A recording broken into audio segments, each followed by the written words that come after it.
നമ്മൾ വീലോസിറ്റിയിലൂടെ പല വാഹനങ്ങളുടെയും മീറ്റപ്പുകൾ കവർ ചെയ്തിട്ടുണ്ട്. ഇന്ന് നമ്മൾ വിൻറ്റേജ് വാഹനങ്ങളുടെ ഒരു മീറ്റപ്പ് കവർ ചെയ്യാൻ പോവാണ്. വിൻറ്റേജ് മാഫിയ എന്നാണ് അതിൻ്റെ പേര്. നമുക്ക് അതിൻ്റെ വിശേഷങ്ങളിലേക്ക് കിടക്കാം. അതിനു മുമ്പ് ഈ ചാനൽ ആദ്യമായിട്ടാണ് വിസിറ്റ് ചെയ്യുന്നതെങ്കിൽ സബ്സ്ക്രൈബ് ചെയ്യുക. ഈ മീറ്റപ്പ് മൂവാറ്റുപുഴ വെച്ചാണ് നടക്കുന്നത്. നമസ്കാരം, വീലോസിറ്റിയിലേക്ക് സ്വാഗതം. ഒരുപറ്റം കോളേജ് വിദ്യാർത്ഥികൾ ആരംഭിച്ച ഒരു കൂട്ടായ്മയാണ് വിൻറ്റേജ് മാഫിയ. ഇതിന്റെ ഉദ്ദേശം തന്നെ വിൻറ്റേജ് വാഹനങ്ങൾ സംരക്ഷിക്കുക എന്നുള്ളതാണ്. കേരളത്തിന്റെ അങ്ങോളം ഇങ്ങോളമുള്ള വിൻറ്റേജ് വാഹന പ്രേമികളുടെ ഒരു കൂട്ടായ്മയാണ് വിൻറ്റേജ് മാഫിയ. ഒരു വർഷത്തിൽ താഴെ മാത്രമേ ആയിട്ടുള്ളൂ ഈ ഒരു കൂട്ടായ്മ രൂപം കൊണ്ടിട്ട്. മൂവാറ്റുപുഴ ജേക്കബ്സ് ഓഡിറ്റോറിയത്തിൽ ഇങ്ങനെ ഒരു ചടങ്ങ് വെച്ചതിന്റെ ഉദ്ദേശം പരസ്പരം പരിചയപ്പെടുക എന്നുള്ളത് മാത്രമല്ല, എല്ലാവരുടെയും വാഹനങ്ങൾ പരിചയപ്പെടുത്താനുള്ള ഒരു സാഹചര്യം കൂടെ ആയിരുന്നു. ഈ വിൻറ്റേജ് വാഹനങ്ങൾ നിരത്തിലൂടെ ഓടുന്നത് കാണുമ്പോൾ നമ്മൾ ശരിക്കും ഒരു 90കളിലേക്കോ അല്ലെങ്കിൽ 80കളിലേക്കോ തിരിച്ച് എത്തുന്ന ഒരു പ്രതീതിയാണ്. W123, 124 രാജാവെന്ന് പറയാം. ആറാം തമ്പുരാൻ സിനിമയിലൂടെയാണ് മലയാളികൾക്ക് W123 സുപരിചിതമായത്. 123 പറ്റി മലയാളികൾ കൂടുതൽ അറിഞ്ഞ കടുവ എന്നുള്ള സിനിമയെ കൂടെയാണ്. 123 എന്നുള്ള ഡെഫിനിഷൻ ശരിക്കും എടുത്തു പറയുന്ന ഒരു മൂവിയാണ് കടുവ, അല്ലേ? കടുവ എന്ന് പറയണം. നല്ല വടി ഒത്ത ചുട്ടിക്കര മുണ്ടും പിണ്ടിക്കുരിശ് മാലയൊക്കെ ഇട്ട് 123 ബെൻസൈല് കുരിശുപള്ളി കവലെ വന്ന് ഇറങ്ങുന്ന ഇറക്കൊണ്ട്. അതുപോലെ ശരിക്കുള്ള കുരുവിനാൽ കുന്നേൽ കുറുവച്ചന്റെ കൈവശമുള്ളതും ഒരു W123 തന്നെയാണ്. 1977 മോഡൽ ഒരു W123 ആണ്. യൂറോപ്പിൽ നിന്ന് ഇമ്പോർട്ട് ചെയ്തതാണ്. വളരെ ഭംഗിയായിട്ട് റീസ്റ്റോർ ചെയ്ത ഒരു വാഹനമാണിത്. വളരെയധികം ഒറിജിനാലിറ്റി മെയിൻറ്റെയിൻ ചെയ്ത ഒരു W123 ആണിത്. ഇപ്പൊ പോലും അതിന്റെ പെയിന്റ് ക്വാളിറ്റി ഒക്കെ വളരെ മികച്ചതാണ്. ഇത് അമേരിക്കയിൽ നിന്നും ഇമ്പോർട്ട് ചെയ്ത ഒരു വാഹനമാണ്.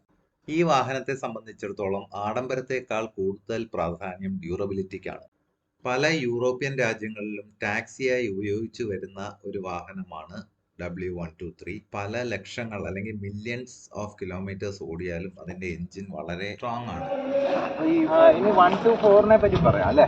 അതെ, പറയുന്നത് ഈ വണ്ടിയെ കുറിച്ച് അറിയാൻ മേലാത്തൊരു കാര്യം മിക്ക ഇന്ത്യക്കാർക്ക് അറിയാൻ മേലാത്ത ഈ വണ്ടി ശരിക്കും ബെൻസാണ് ലോകം കൂടി അറിയുന്നത്. ശരിക്കും ഇത് അറിയാവുന്നവരറിയാം, ഇത് പോർഷയാണ്. അതിന് കാര്യം എന്ന് വെച്ച് കഴിഞ്ഞാൽ ഈ വണ്ടി ഉണ്ടാക്കി കൊടുത്തത് പോർഷയാണ്. ഈ വണ്ടി ഡിസൈൻ ചെയ്തൊരു ഇറ്റലിക്കാരനാണ്. ഉണ്ടാക്കി കൊടുത്തത് ബെൻസിന്റെ ആജീവനാന്ത ശാസ്ത്രക്കളായ പോർഷയാണ്. ഇത് രണ്ടും ആക്ച്വലി ഇതിന്റെ ഫാക്ടറി തൊട്ടടുത്താണ്. ബെൻസിന്റെ ഫാക്ടറി പോർഷ നടക്കാനുള്ള ദൂരമുള്ളതെന്ന് പറയുന്നത്. അപ്പം ഈ വണ്ടി മാത്രമാണ് ഇവർ രണ്ടുപേരും ഒന്നിച്ച് ചെയ്തിട്ടുള്ള ഒരു വണ്ടി എന്ന് പറയുന്നത്. അപ്പം ശരിക്കും പറയാൻ ഭയങ്കര അത്ഭുതമായിരുന്നു.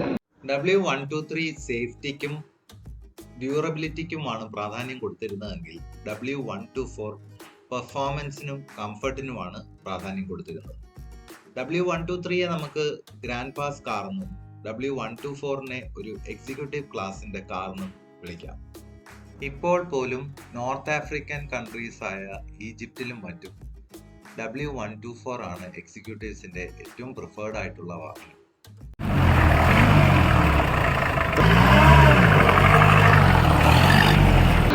ഇതാണ് നമ്മുടെ നിയാസ് ബ്രോ. നിയാസ് ബ്രോയെ നിങ്ങൾക്ക് പലർക്കും പരിചയം കാണും. പുള്ളിയുടെ വ്ളോഗ്സ് ഒക്കെ ചെയ്യുന്നതാണ്. ഇതാണ് പുള്ളിയുടെ YouTube channel, Niyas vlog.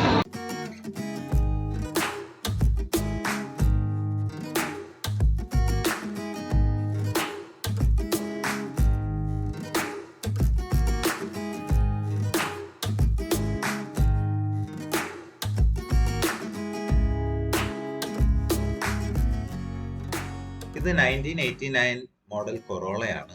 Directly ജപ്പാനിൽ നിന്നും ഇമ്പോർട്ട് ചെയ്ത കാറാണിത്. 1839cc ഡീസൽ എഞ്ചിനാണ് ഇതിനുള്ളത്. ഈ എഞ്ചിന് പോപ്പുലർലി പറയുന്ന പേര് 2C എഞ്ചിൻ എന്നാണ്. ഈ കാണുന്ന കാർ അതിന്റെ ഓണർ 1997 വരെ ജപ്പാനിൽ ഉപയോഗിക്കുകയും 1997 അത് ഇമ്പോർട്ട് ചെയ്യുകയും ചെയ്തു. ശേഷം 2020 ആ കാറ് നിലവിലുള്ള ഓണർ വാങ്ങിക്കുകയും ഫുള്ളി റീസ്റ്റോർ ചെയ്ത് എടുക്കുകയും ചെയ്തു. ഇത് വളരെ വെൽ മെയിൻറ്റൈൻഡ് ആയിട്ടുള്ള വാഹനമാണ്. ടൊയോട്ട എപ്പോഴും നമുക്കറിയാം, ടൊയോട്ട ഡ്യൂറബിലിറ്റിക്ക് പേര് കേട്ട എൻജിൻസ് ആണ്. അത് ഈ വാഹനത്തിൽ നമുക്ക് പ്രതിഫലിക്കുന്നുണ്ട്. ഇത് ബജാജ് ടെമ്പോ അല്ലെങ്കിൽ മെറ്റഡോർ വാൻ എന്ന് വളരെ പോപ്പുലർ ആയിട്ട് അറിയപ്പെട്ടിരുന്ന വാഹനം. 1797cc എഞ്ചിനായിരുന്നു ഇതിന് വന്നിരുന്നത്. ഈ മോഡലിന്റെ, നമ്മൾ ഈ കാണുന്ന മോഡലിന്റെ പേര് F301 എന്നാണ്. ഇതിന്റെ തന്നെ കാർഗോ വേർഷൻ ഇറങ്ങിയിട്ടുണ്ട്. F എന്ന് ഡിനോട്ട് ചെയ്യുന്നത് ഫ്രണ്ട് വീൽ ഡ്രൈവ് ആണ്. അതേപോലെ വളരെ ലിമിറ്റഡ് ആയിട്ട് R വേരിയന്റും ഇറങ്ങിയിട്ടുണ്ട്, R301 റെയർ വീൽ ഡ്രൈവ്. അതുകൂടാണ്ട് ഇതിന്റെ ലിമിറ്റഡ് എഡിഷൻ ആയിട്ട് ഡബിൾ ക്യാബിൻ പിക്കപ്സും വന്നിരുന്നു. പിന്നെ ലോങ് വീൽ ബേസ് ആയിട്ട് F307, അത് OM616 എഞ്ചിൻ, അതായത് പിൽക്കാലത്ത് ടെമ്പോ ട്രാവലറിനൊക്കെ യൂസ് ചെയ്തിരുന്ന എഞ്ചിനും ഉപയോഗിച്ച് വന്നിരുന്നു. ആ വാഹനങ്ങളായിരുന്നു വടക്കേ ഇന്ത്യയിൽ പലർത്തും ലോക്കൽ ട്രാൻസ്പോർട്ടേഷന് യൂസ് ചെയ്തിരുന്നത്.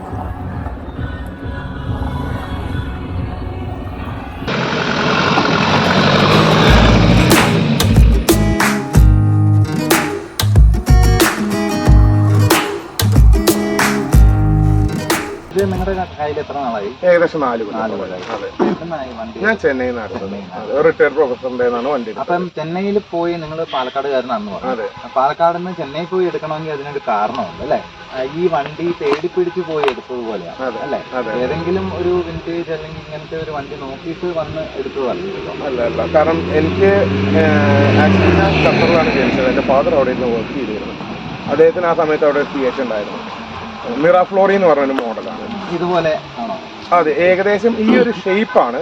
പക്ഷേ കുറച്ച് ഡിഫറൻസ് ഉണ്ടാവും. ലൈക്ക് ക്വാർട്ടർ ഗ്ലാസ് ഒന്നും കൂടി ചേരുന്നിട്ട് അങ്ങനെ സ്ലൈറ്റ് ഡിഫറൻസ് ഉണ്ടാവും. ഫ്രണ്ടിൽ ഡുവൽ ലൈറ്റ്സ്, റൗണ്ട് ലൈറ്റ്സ് ആണ് വരുന്നത്. അവിടെ ആ സമയത്തൊക്കെ അറബ്സും ബേസിക്കലി സ്റ്റണ്ട് ഇങ്ങനെ യൂസ് ചെയ്തിരുന്ന ഒരു മോഡലാണ്. 2 വീലിലൊക്കെ പോകുന്നൊരു സ്റ്റണ്ടിങ്ങും കാര്യങ്ങളായിട്ട് നടന്നിരുന്ന ഒരു മോഡലാണ്. നല്ല റിലയബിലിറ്റി ആണ്, പിന്നെ അതേപോലെ മെയിൻ്റെനൻസ് കുറവാണ്. അപ്പോൾ ആ ഒരു കമ്പത്തിൽ, കാരണം ആ കുട്ടിക്കാലം തൊട്ടിട്ട് തന്നെ നമ്മൾ ആദ്യം യാത്ര ചെയ്ത വണ്ടി, ആ ഒരു ഫീല്, പിന്നെ അതേപോലെ ഫിയറ്റ് എന്നുള്ള ബ്രാൻഡിനോടുള്ള ക്രേസ്, ബിൽഡ് ക്വാളിറ്റി, ഇതെല്ലാം ഒരു കാരണമാണ്. ഫിയറ്റിന്റെ വേറെ മോഡൽ നോക്കി, പക്ഷെ എന്തോ ഇതിൽ കിട്ടുന്ന ഒരു ഫീൽ അതിനൊന്നും കിട്ടുന്നില്ല. ഇല്ല, ബേസിക്കലി ഈ വണ്ടി എന്ന് പറയണത് ഇറങ്ങിയ സമയത്ത് കോണ്ടസ അങ്ങനത്തെ കുറച്ച് മോഡൽസ് ആയിട്ട് കോമ്പറ്റ് ചെയ്യാൻ ഇറക്കിയ മോഡൽസാണ്. അപ്പോൾ ഇതിലെല്ലാത്തിലും ഉപരി കോമ്പാക്ട് ആയിട്ടുള്ളൊരു വെഹിക്കിൾ ആയിരുന്നു. ഇതിൽ ശരിക്കും പറഞ്ഞാൽ ഡിസൈനിങ് ഫിയറ്റ് ആണ്. എഞ്ചിൻ നിസാന്റെയാണ്, A12 സീരീസിൽ വരുന്ന എഞ്ചിനാണ്. നിസാന്റെ സക്സസ്ഫുൾ സീരീസ് ആണ് A സീരീസ് എന്ന് പറയുന്നത്. അതിൽ A12 ഉണ്ട്, A40 ഉണ്ട്. A14 വരുമ്പോൾ 5 സ്പീഡ് ആണ്. ഇത് A12 4 സ്പീഡ് ഗിയർ ബോക്സ് ആണ് വരുന്നത്. ഇത് 1196 cc. ബേസിക്കലി യാത്രാ സുഖം തന്നെയാണ് മെയിൻ ആയിട്ട്. എന്ന് പറഞ്ഞാൽ ഇതിൽ പൈസയില്ല, AC കൂടി ഉണ്ടെങ്കിൽ ഒരു പൊടിക്ക് ആ ഒരു പുള്ളിങ്ങിന് ഒരു കുറവുണ്ടാവും. OE AC വരുന്നുണ്ട്, സ്റ്റാൻഡേർഡും ഉണ്ട്, നോർമൽ. നമ്മുടെ 800 ഒക്കെ ഉണ്ടായിരുന്നു, സ്റ്റാൻഡേർഡും ACയും അതേപോലെ രണ്ടും വരുന്നുണ്ട്. പിന്നെ ഓരോരുത്തർ ഡീസലിനൊക്കെ ബേസിക്കലി എല്ലാവരും AC ഉള്ള മോഡൽസ് കൂടുതൽ പ്രിഫർ ചെയ്യണം. പെട്രോളിന്റെ ആ ഒരു റോ ഫീല് കിട്ടണമെങ്കിൽ നമുക്ക് AC ഇല്ലാതെ.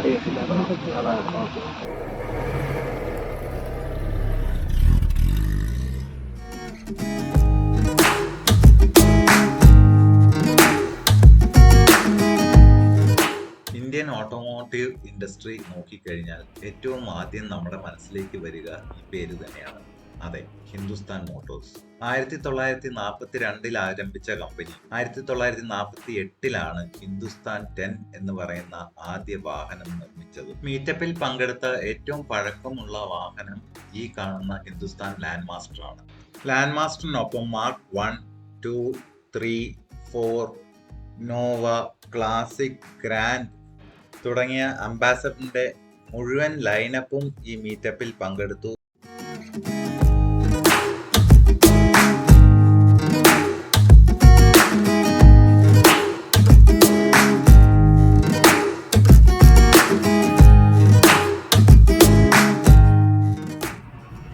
ഹിന്ദുസ്ഥാൻ മോട്ടോഴ്സ് കോണ്ടസ ലോഞ്ച് ചെയ്തത് 1984-ലാണ്. 2002 വരെയായിരുന്നു അതിന്റെ മാനുഫാക്ചറിംഗ് ഉണ്ടായിരുന്നത്. ഈ വാഹനം നിർമ്മിച്ചത് ഓക്സൽ VX സീരീസിന്റെ പ്ലാറ്റ്ഫോമിലാണ്. കോണ്ടസയെ നമുക്ക് ആദ്യത്തെ ഇന്ത്യൻ മസിൽ കാർ എന്ന് വിശേഷിപ്പിക്കാവുന്നതാണ്. ആദ്യകാലങ്ങളിൽ അംബാസഡറിന് വന്ന അതേ 1.5 ലിറ്റർ BMC എഞ്ചിനും പിൽക്കാലത്ത് 1.8 ലിറ്റർ പെട്രോൾ എഞ്ചിൻ, അതിനുശേഷം 2 ലിറ്റർ ഡീസൽ എഞ്ചിനും വന്നിരുന്നു.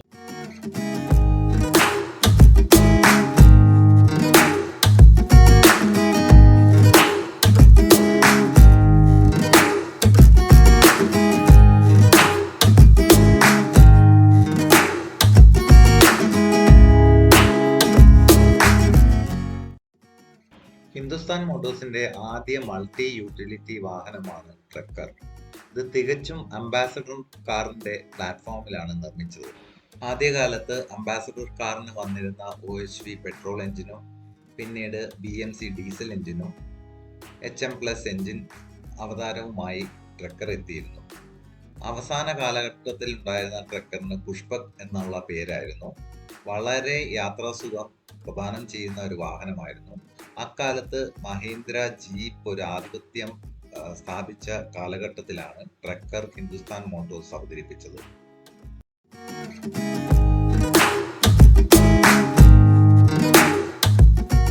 അപ്പോൾ ഈ വീഡിയോ എല്ലാവർക്കും ഇഷ്ടമായെന്ന് കരുതുന്നു.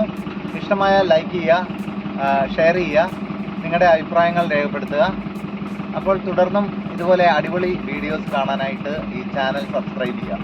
ഉടൻ തന്നെ കിടിലം ഒരു വീഡിയോ ആയിട്ട് നമുക്ക് തിരികെ എത്താം. അതുവരേക്കും ഹാപ്പി മോട്ടോറിംഗ്.